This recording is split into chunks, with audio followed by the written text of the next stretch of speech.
A billionaire walks into his backyard and sees a child with his face. Not similar. Not kind of like him.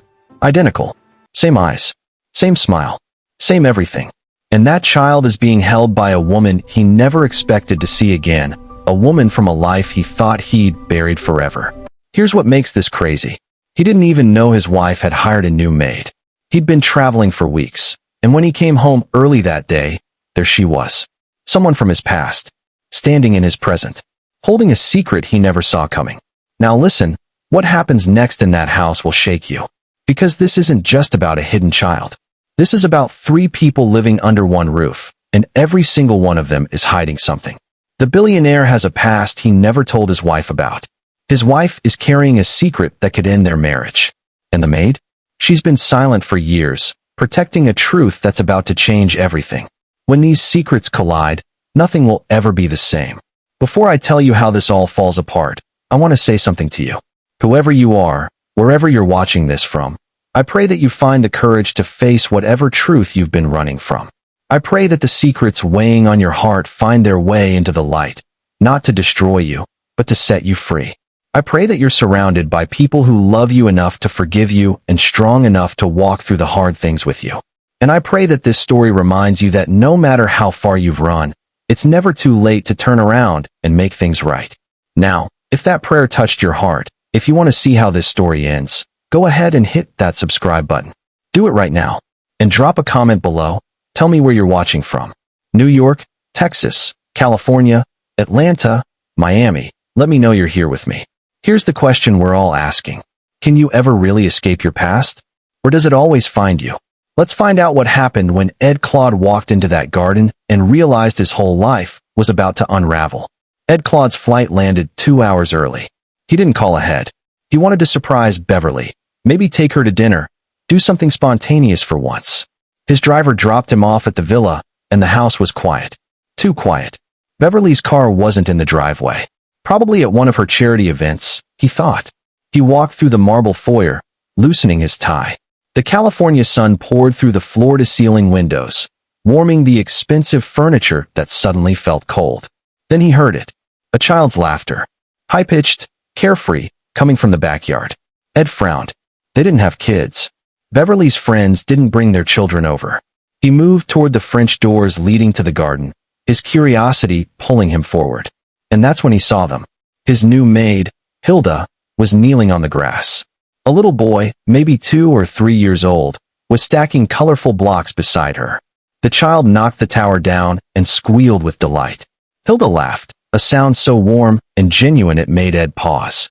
Then the boy turned his head. Ed's breath caught in his throat. His hand gripped the doorframe. The room spun slightly, and for a moment, he thought he might actually fall. Those eyes. That nose. The shape of the child's face. It was like looking into a mirror from 30 years ago. The boy had his eyes. His exact eyes. The same light brown with flecks of gold that Ed's mother used to call sunshine eyes. The same thick eyebrows. Even the way the child smiled, crooked, with one dimple deeper than the other, it was Ed's smile. His heart pounded so hard he could hear it in his ears. His hands started trembling. He stepped back from the door, pressing his back against the wall, trying to breathe, trying to think. Who was this child? And why did he look exactly like Claude? Ed couldn't move from that spot for what felt like hours, though it was probably only minutes. He watched through the window as Hilda picked up the boy, kissed his forehead, and carried him inside through the side entrance. Ed heard her footsteps fade toward the kitchen. He waited until Beverly came home that evening. They had dinner. She talked about her day, her fundraiser, her friends. Ed nodded, said the right things, but he wasn't really there. His mind kept circling back to that child's face. After Beverly went to bed, Ed found Hilda in the kitchen. She was wiping down the counters, humming softly to herself. When she saw him standing in the doorway, she jumped slightly, her hand flying to her chest. "Mr. Claude, I didn't hear you come in. Can I get you something?" Her voice was polite, professional. "We need to talk." His voice came out rougher than he intended. Now, Hilda's face changed. The warmth drained out of it, replaced by something careful, guarded. She set down the dishcloth and nodded slowly. They walked to his study. Ed closed the door behind them. For a long moment, neither of them spoke. He stood by his desk, arms crossed. She stood near the door, hands clasped in front of her. That child, Ed finally said. The boy in the garden today. What's his name? Reuben. Her voice was quiet but steady. Reuben. Ed repeated the name, tasting it. How old is he? He'll be 3 next month. Ed did the math in his head. 3 years. He looked at her, really looked at her, and suddenly the years fell away. He saw her as she was before, younger, laughing in the break room of that cramped office where they both worked double shifts just to survive. Hilda. He said her name like he was remembering how. It's you. From Chicago. From the printing company. She nodded, her eyes glistening but her chin held high. Why didn't you tell me? His voice cracked. Why didn't you tell me you were pregnant? Hilda took a breath. Because by the time I found out, you were already gone. Your book was selling. You were on the news, in magazines. You moved to California. You got married. You became someone I didn't recognize anymore. She paused, and her next words came slower, heavier. I wasn't going to be the person who pulled you back into a life you were so desperate to leave. Ed felt something twist in his chest. Guilt. Shame. Anger at himself. He's mine, isn't he? Yes. The word was simple, final, undeniable. The silence that followed felt like the world had stopped spinning. Ed didn't sleep that night. Or the next. His mind wouldn't stop spinning, calculating, trying to find a way out of this mess that didn't destroy everything. He'd built this life brick by brick, word by word, and now it was all sitting on the edge of a cliff. One wrong move, and it all comes crashing down. Beverly had been asking about children for months now. Her mother dropped hints at every family dinner. When are you two going to give me grandchildren? The pressure was there, constant, like a weight on his chest. And now here was Reuben, his son, a child who already existed, who carried his blood, his face, his DNA. Ed started thinking. Dangerous thinking. The kind of thinking that happens at 3 in the morning when you're desperate and scared. What if he could fix this quietly? What if there was a way to bring Reuben into his life without telling Beverly the whole truth? He could adopt the boy. Legally. Privately. Pay Hilda enough money that she'd be set for life. She wouldn't have to work anymore. Her mother could get the medical care she needed. And Reuben would grow up with everything. The best schools, the best opportunities, a future most kids only dream about. It made sense. It was practical. It solved everyone's problems. Except it was built on a lie. But Ed had convinced himself that some lies were necessary. Some lies protected people. He started making calls. Discreet calls to lawyers who specialized in private adoptions. He researched family law late at night in his study while Beverly slept upstairs. He put together numbers, arrangements, legal documents. Everything was falling into place. Except Ed started changing. He couldn't help it. He'd catch himself staring at Reuben when Hilda brought him to the villa. He'd find excuses to walk past wherever they were, just to see the boy, to hear his laugh, to watch him play. And Beverly noticed. Of course she noticed. She'd find him standing at the window, looking out at the garden where Hilda played with Reuben. She'd ask him what he was thinking about, and he'd say work or nothing, but his voice sounded hollow even to himself.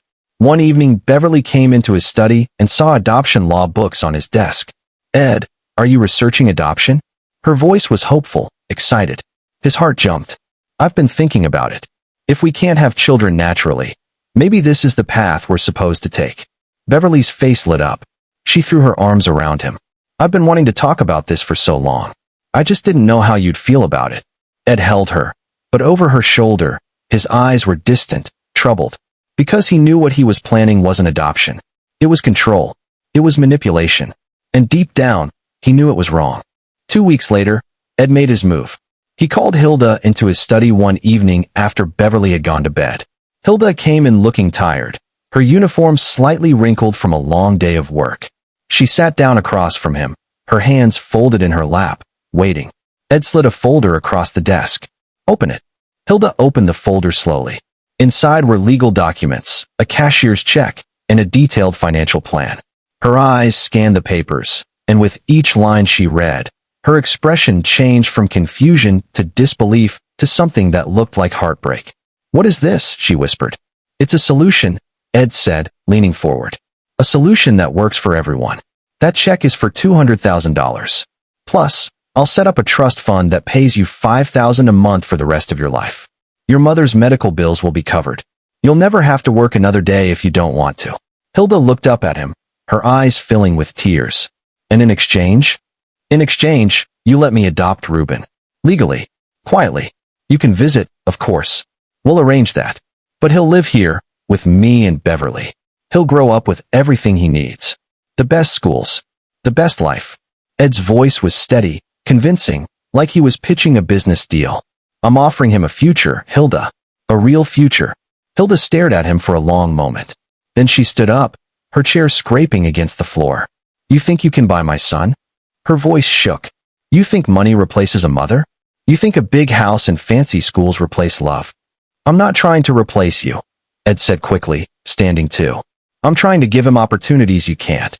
He already has everything he needs, Hilda said, her voice rising. He has me. He has love. He has a mother who chose him every single day when you were nowhere to be found. Ed felt panic rising in his chest. This wasn't going the way he planned. Hilda, be reasonable. You're struggling. I can help. I don't want your help. Her voice was ice. And I sure as hell won't sell you my child. Ed's desperation turned into something uglier. Something he'd regret. If you won't cooperate, I'll have you dismissed. And I'll pursue custody through the courts. I have resources you don't. I have lawyers. I have money. You think you can fight me? Hilda's tears spilled over, but her voice didn't waver. Then you'll have to fight me. And you'll lose. Because no judge is going to take a child from a loving mother and give him to a man who abandoned him. Their voices had been rising, getting louder, angrier. Neither of them heard the footsteps in the hallway. Neither of them heard the door open. What is going on here? Beverly's voice cut through the room like a knife. Ed and Hilda both froze. Beverly stood in the doorway, her robe wrapped tight around her, her face pale, her eyes moving between the two of them.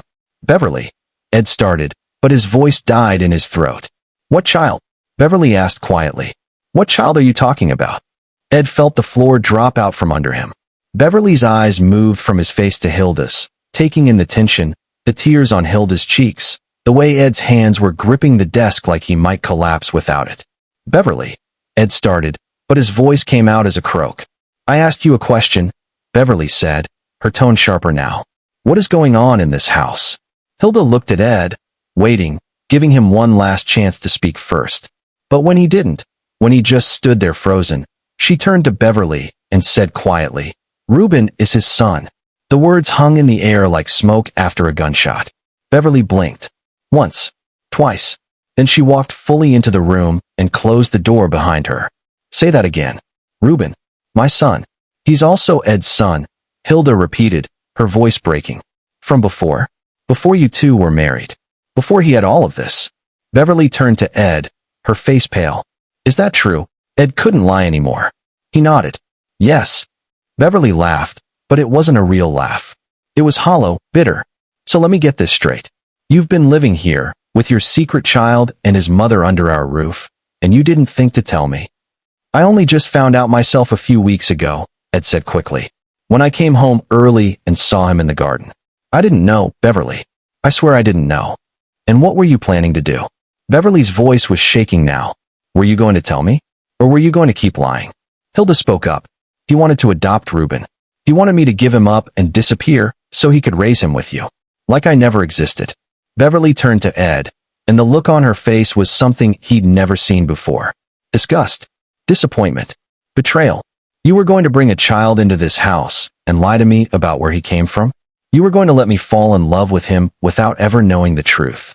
I was trying to protect you, Ed said desperately. Protect everyone. You were trying to protect yourself, Beverly said coldly. Then she did something Ed didn't expect. She walked to the leather chair by the window and sat down, her hands folded in her lap, her back straight. She looked like she was at a board meeting, not watching her marriage implode. I have something to tell you too, Beverly said quietly. Ed and Hilda both stared at her. I can't have children, Beverly continued, her voice steady despite the tears now streaming down her face. I've known for 3 years. Medical condition. Irreversible. The doctors told me the chances of conception are less than 1%. Ed felt like he'd been punched. What? Why didn't you tell me? Beverly laughed that hollow laugh again. Because I was terrified, Ed, terrified you'd leave me. Terrified I'd lose this life, this security. Your family already made comments about heirs and legacy. I thought if I told you, you'd see me as broken. Defective. So I lied. I let you think we were trying. I let you hope. The room was silent except for the sound of the grandfather clock ticking in the corner. 3 people.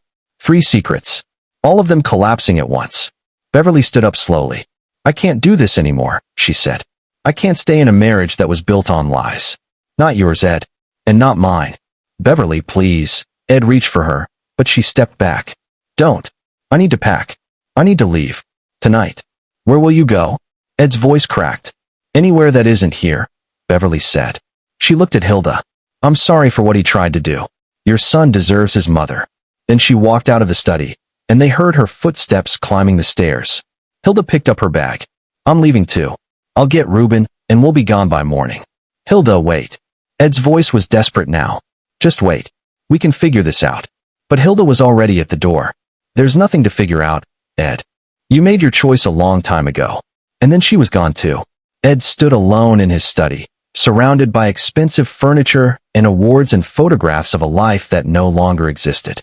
He had everything, and he had nothing. The villa was empty. Ed walked through it every day for weeks, listening to the echo of his own footsteps on the marble floors. Beverly filed for divorce quietly, efficiently. She moved to her sister's place in San Diego and refused to see him. Hilda and Ruben moved out to a small apartment across town, funded by the child support payments Ed's lawyer set up. But money was all he was allowed to give. Hilda made it clear she wanted nothing else from him. For months, Ed tried to go back to normal. He worked, he traveled, he signed deals. But nothing felt right. He'd sit in business meetings and find himself thinking about Ruben's laugh. He'd close his eyes at night and see Hilda's face when she said, "You think you can buy my son?" He'd spent his whole life believing that success meant leaving the past behind. That transformation meant erasing where you came from. But the past doesn't disappear just because you ignore it. It waits. And when it returns, it demands to be faced. So Ed stopped running. He started small. A birthday card for Ruben with no strings attached. A college fund set up through a neutral third party. He didn't ask for visits or rights or recognition. He just showed up, quietly, in the ways he could. After a year, Hilda called him. "Ruben asks about you sometimes," she said. "He saw your picture on my phone and asked who you were." Ed's throat tightened. "What did you tell him?" "I told him the truth. That you're his father. That you made mistakes, but you're trying to do better." There was a long pause. "Would you like to meet him? Properly this time?" Ed's hands shook. "Yes, if that's okay with you." They met at a park. Neutral ground. Ruben ran ahead, chasing pigeons, and Ed watched him with an ache in his chest that money could never fix. "I'm not doing this for you," Hilda said quietly, standing beside him. "I'm doing this because he deserves to know his father. But you need to understand something. You don't get to swoop in and play hero. You show up consistently, or you don't show up at all." "I'll show up," Ed said. "I promise." And he did. Not as a billionaire. Not as someone trying to buy his way back into their lives. Just as a man learning what it actually means to be a father. It took years. Years of supervised visits that became regular weekends. Years of Hilda watching him carefully, making sure he understood that Ruben wasn't a possession or a legacy or a fix for his guilt. Years of Ed sitting on floors playing with blocks, reading bedtime stories, learning that love isn't something you control, it's something you earn. Beverly moved on. She remarried eventually, to someone who loved her for who she was, not what she could provide. Ed was happy for her. She deserved that. As for Ed and Hilda, they never became a couple again. Too much had happened. Too much hurt. But they became partners. Co-parents. Two people who put their child first and built something real out of the wreckage of their past. The final scene isn't in a mansion. It's in a modest backyard where Ruben plays on a swing set Ed built with his own hands. Hilda brings out lemonade and they sit on the porch steps, watching their son laugh under the California sun. "You know what's funny?" Ed says quietly. "What?" "I spent my whole life chasing wealth. Building an empire. Trying to prove I'd made it. But this," he gestures to the yard, to Ruben, to the simple peace of the moment. "This is the richest I've ever felt." Hilda looks at him and smiles, just a little. "Took you long enough to figure that out." And Ed laughs, because she's right. It did. But some lessons can't be bought. They have to be earned. And redemption, real redemption, only comes when you stop running from the truth and finally turn around to face it. So that's where Ed Claude's story ends. Not with money solving everything. Not with a perfect fairy tale. But with something real. Something earned. A family built on truth, not lies.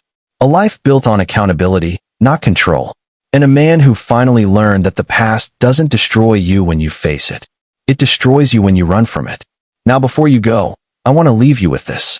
Whatever secret you're carrying today, whatever part of your past is haunting you, whatever truth you've been too afraid to speak, I want you to know something. You're not alone. We've all made choices we're not proud of. We've all left things unsaid, people behind, situations unresolved. But it's never too late to make it right. It's never too late to face the truth. And it's never too late to become the person you were meant to be. I pray that this story gave you the courage to take that first step. I pray that you find peace in your own journey. And I pray that whoever needs to hear your truth is ready to receive it with grace.